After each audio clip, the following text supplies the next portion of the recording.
Merci de vous informer sur Mireille Édition. Fidèles internautes, salut et bienvenue à ce nouveau bulletin d'information. Les candidats à l'élection présidentielle américaine, Joe Biden et Donald Trump, se rencontrent ce jeudi pour un débat contradictoire. La guerre en Ukraine devrait être l'une principale question de politique étrangère. Les Mauritaniens vont élire leur nouveau président ce week-end. Le sortant, Mohamed Ould Cheikh El Ghazouani, part grand favori pour rester à la tête de ce vaste pays désertique qui a réussi à contenir la propagation djihadiste à la différence de ses voisins sahéliens. La mission de l'Organisation des Nations Unies en République démocratique du Congo a fermé son bureau de Bukavu, qui est le quartier général de ses opérations dans le sud-est du pays depuis plus de 20 ans, poursuivant les retraits réclamés par Kinshasa, qui la juge inefficace. Au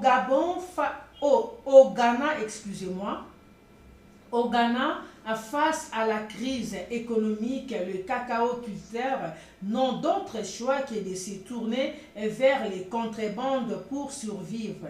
La dépréciation de la monnaie locale a fait grimper les coûts de production, rendant la vente de leur cacao peu rentable. En Côte d'Ivoire, au moins 24 personnes sont mortes en 10 jours dans la métropole d'Abidjan après un début de saison de pluies intenses dans le pays.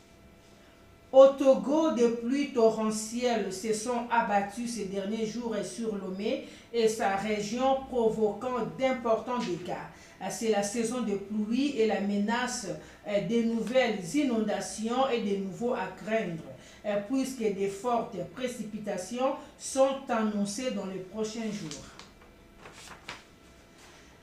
Au Rwanda, la campagne de la présidentielle du 15 juillet s'est ouverte. Paul Kagame, qui dirige le pays depuis 24 ans, se retrouve face à Frank Habineza et Philippe Mpayimana, qui avaient recueilli moins de 1% de voix en 2017.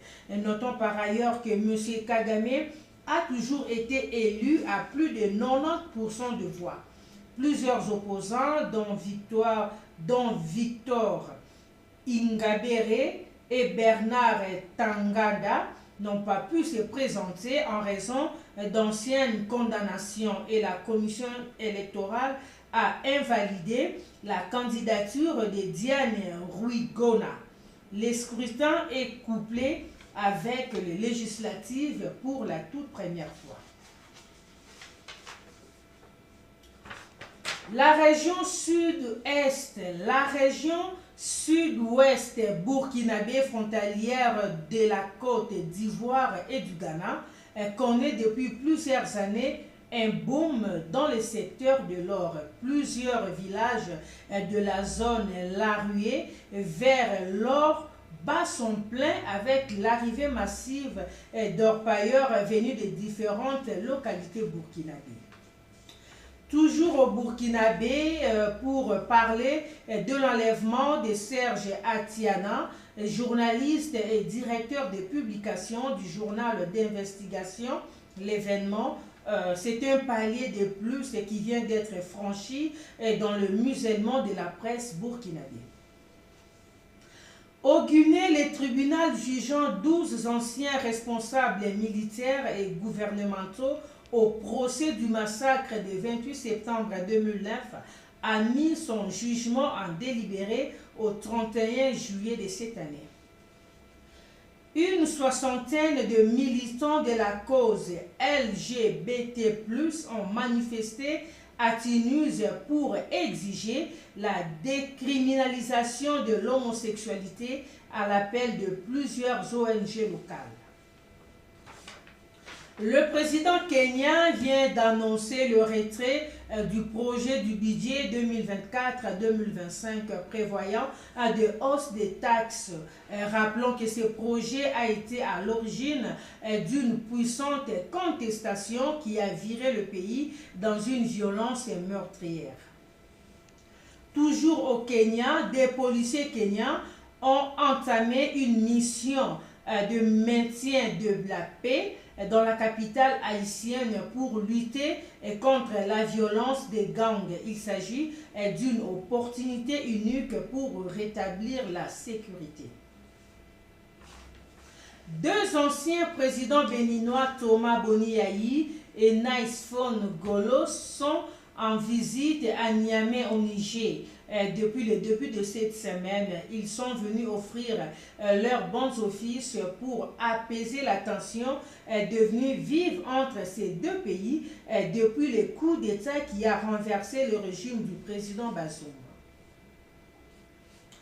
Toujours au Niger, les rebelles ont enlevé le préfet d'une école de la capitale et exigent la libération du président déchu. En Afrique du Sud, le taxi, minibus sont omniprésents et ce sont des véhicules qui fonctionnent tous à l'essence.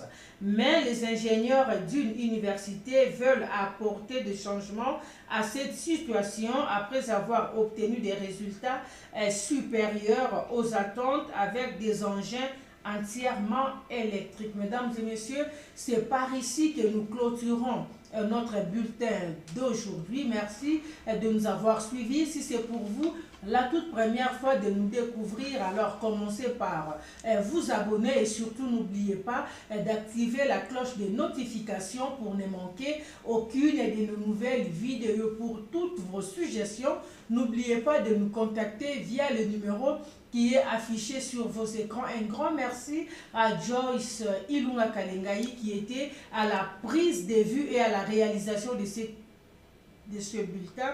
Un grand merci aussi pour l'assistance de Grâce Mwanza Kalengai. D'ici là, portez-vous bien. Salut.